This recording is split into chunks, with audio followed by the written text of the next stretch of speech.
Greetings, everyone. Pete Pardo here from Sea of Tranquility. Welcome to another episode of our favorite female-fronted bands of all time.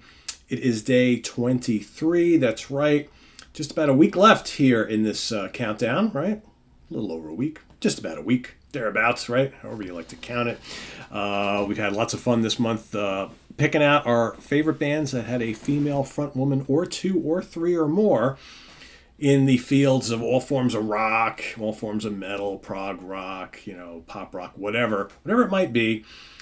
But we're picking our favorites, right? I'm picking mine every day, one of mine. You're picking one of yours. Today, we're going to take a look at a band and a female singer whose name sits on the bill, right? But she had a pretty formidable band that was pretty steady for a good chunk of the 80s.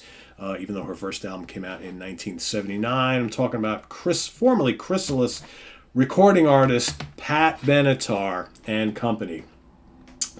Jamie Laszlo, I know this is your number one, right? I'm not really putting mine in any specific order, just kind of all random here.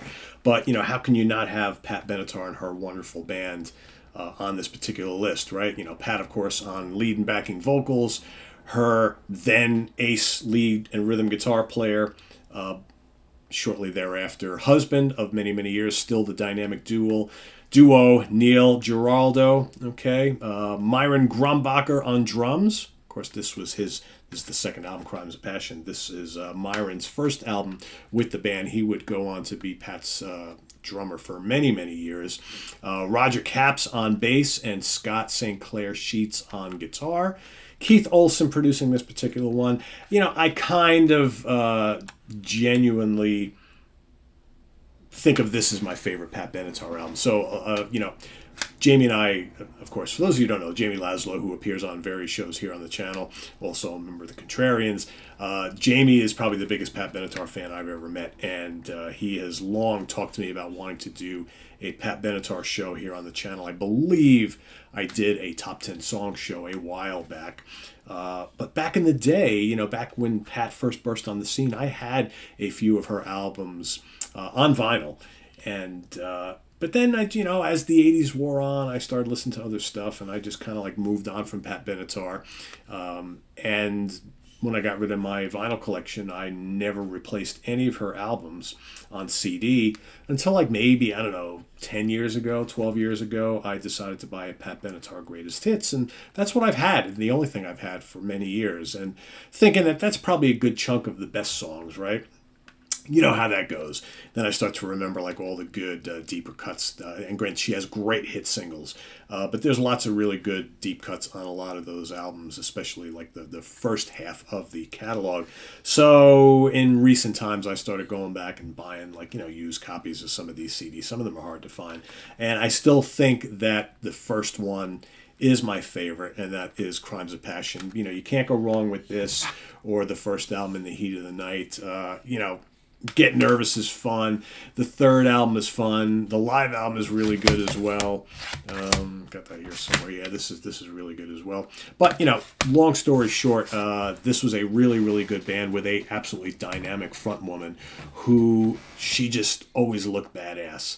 And she was small, petite, with this awesome voice, right? And, alongside Neil on guitar, who is a terrific, terrific guitar player. One of those guys that never gets the credit he's due. Neil Giraldo always reminded me of kind of like another Neil Schon, right, from Journey. Two guys, very distinct styles, work so well within the confines of those both their bands, and for some reason just never get talked about when you talk about some of the great guitar players of the last 40, 50 years. But yeah, this is a top-notch band. We all know all the singles, right? All the great songs. Hit Me With Your Best Shot, Hell Is For Children, You Better Run, Treat Me Right, Heartbreaker, We Live For Love, Rated X. Precious Times, Love Is a Battlefield, all that stuff, whether she's really, really rocking out and the band is cranking behind her, or whether they're doing ballady R&B stuff, more pop flavored stuff. Really, all of the Pat Benatar, even like the more jazzy, bluesy pop things that she did later on. All the Pat Benatar catalog is very, very enjoyable, no matter what kind of twists and turns she and the band are taking you on. So, but a dynamic voice. Again, one of the originals. I mean, Pat Benatar was a singer who lots of ladies followed and tried to emulate. Because she didn't sound like Janis, she didn't sound like Ann Wilson, she didn't sound like Chrissie Hynde, she didn't sound like Debbie Harry, right? She had her own look, her own sound. Early on she dressed it all in the black, right? And the short hair through much of her career. The really big eyes, really thin and petite.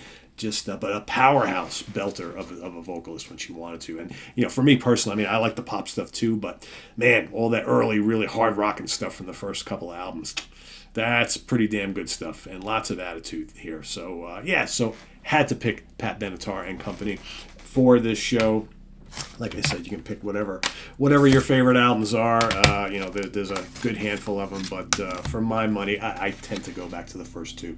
Those are kind of my favorites, but the pop stuff is really good as well. So let us know what you think about Pat Benatar and her band in the comments below, as well as your pick for today, day 23.